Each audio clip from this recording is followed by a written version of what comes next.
as he said a few years ago.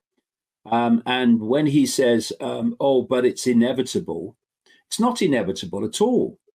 Those satellites are going up because they're being given permission by the Federal Communications Commission, the FCC in America. That's why they're going up. They could make a choice not to allow them to go up, and then AI wouldn't be inevitable. AI is the tool of global control, and that's why it's being done. And you might ask this, the satellites that are being put up there, the low orbit satellites by Musk and others, but Musk is the leader, are affecting the entire world. So how come a federal agency of the United States government can give permission to do that? And then why aren't the other countries kicking off about it? But they're not. Why? Because at that level of those countries, they're all on the same team or controlled by the same team anyway. And so, as I said earlier, the idea is to connect the human brain to the cloud. And so Mr. It's danger to humanity, AI, Musk, then starts a company, after he said that, called Neuralink, to put brain implants into people. And, you know, it means taking a piece of your skull away and they put this thing in. That is a smokescreen. It's being done by nanotechnology. One of the great things that Musk is used for is selling concepts. So he was actually asked in an interview I saw, well, you know, are people going to want to have part of their skull taken away? He said, oh, no, you might not have to do that. No, you wouldn't have to do that because you can put it in there. You can put the brain chip in there through the veins and the arteries. And then you have the agenda of the autonomous vehicle. The idea is that you use the climate change hoax, complete nonsense, to get rid of petrol and diesel cars. And there's not the money, people that can't afford electric cars, but there's not the resources for the batteries, etc., to replace all the petrol and diesel vehicles with electrics. There's not. And they say, oh, yeah, we want electric vehicles. It saves the planet. Well, that's not what it's for, actually. It's about control. So if you want an autonomous vehicle, it can't be petrol or diesel. It's got to be electric, working with a computer. So you've got to get rid of petrol and diesel vehicles if you want the autonomous vehicles, which they do. So you get in a petrol and diesel vehicle now, and you basically, unless it's a military establishment or something, you drive it where you like. With an autonomous vehicle, the computer is going to decide where you can go or not, and that because it will be programmed not to take you where the authorities don't want you to go. And it's all about control. So here's three major planks. There are others, but there's three major pillars of this agenda: the cloud, the brain chip, and autonomous cars. And he is fronting up companies that are advancing all of them. And he's said that he supports a carbon tax that's straight off the cult agenda wish list. A carbon tax where to save the planet from the gas of life, you will only have to be able to buy a certain number of things in a month before you cross your carbon limit, as they say. Where they say, oh, that you bought that takes so much carbon to make and all that, so you won't be able to buy anything else. And there's already a credit card, I think it's MasterCard, where they're putting carbon limits on it. And then you have him calling for a carbon tax because of global warming, which he knows is nonsense. His insider knowledge, he'll know it's nonsense. And then he's saying, and with AI, it's it's going to take a lot of jobs, or what we need is a basic income. Exactly off the wish list of the cult. And he's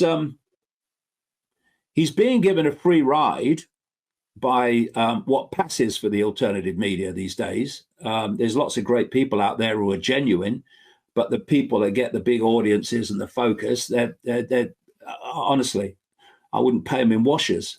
And they're giving him a free ride because he bought Twitter, actually with a load of these other major players in the game, and has let a few people back, although the suppression is there in another way now through shadow banning and stuff like that. And as a result, the alternative media, what I call the MAM, the mainstream alternative media, has gone into cognitive dissonance. Before, they were calling him out because of all these things that he was advancing, which were the cult agenda. Now they're quiet on it. Don't say a thing. Because, oh, no, he's a free speech absolutist. He is. He lets me right on Twitter. And so he's being given a free ride. And that's one of the reasons, just one, there are others, why he was allowed to buy Twitter. Because, you know, people say, oh, it's great now. We can go back on Twitter. And before, they were controlling everything. You know, stopping people. Yeah, they were. And when Musk took it over, he released what he called these Twitter files to show, oh, look, all the control that was going on before me. So then you say to people, so the deep state, as you call it, which is just an expression of the cult, had control of Twitter and who could be on it and what they could say. Oh, yeah, absolutely they did, yeah. So that's what they want in it. They want that control. Oh, yeah, they want that control, yeah. So why did they sell it to Musk then? Why would they do that? Why would BlackRock and State Street and Fidelity Investments and JP Morgan, etc., why would they let him have it? Because there's an ulterior motive. And if you notice, and you know, I've done a lot of research on this, and others are starting to do a lot of research on it as well. These tech oligarchs, these multi-billionaire tech oligarchs, not these people like Peter Thiel, are moving in, Musk's old mate, are moving in on the alternative media. They're funding it. They're putting their people in there to give the right message. And they are seeking to dilute opposition to what they want, this AI control agenda, by hijacking the opposition. So if you look at this scenario, suddenly I noticed, because those posts of Musk on Twitter X, every single one is strategic. It's not by accident. It's not just the odd comment. They are calculated. So I noticed in the last few weeks that suddenly Elon Musk is posting about the dangers of what's happening on the United States southern border. He hadn't before, but now he suddenly is many times.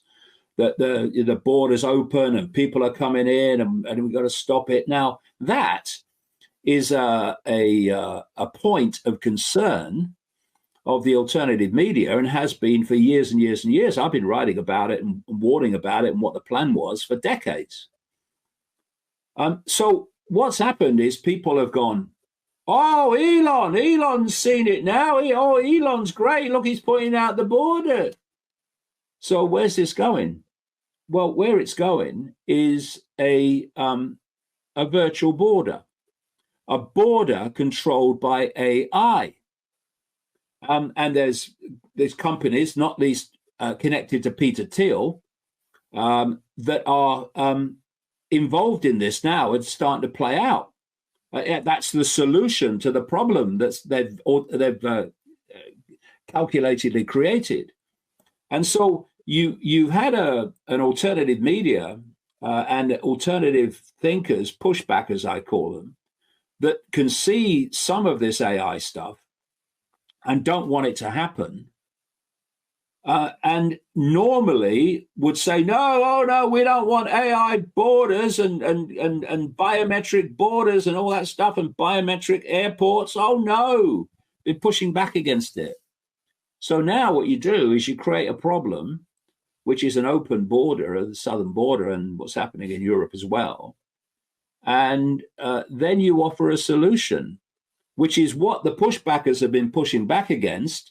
But well, these people are on our side. It's Elon. He's saying what's happening on the border is all dangerous and horrible and terrible and threatening. And he's got a solution. And Thiel's got a solution. And this guy's got a solution. And they're all the same solution, which is a digital biometric border. And if you notice, the European Union at the very same time are bringing in biometrics more and more and more in airports and at border control points. And it's all part of this unfolding AI control of everything. So Elon Musk, I wouldn't trust him to tell me the time in a room full of clocks, frankly. And I've said many times, debate me, Elon, live. I'd love it. Bring as many others as you want. I'd love it, because you haven't got a leg to stand on, and you know it if the truth is brought out about what you're really doing.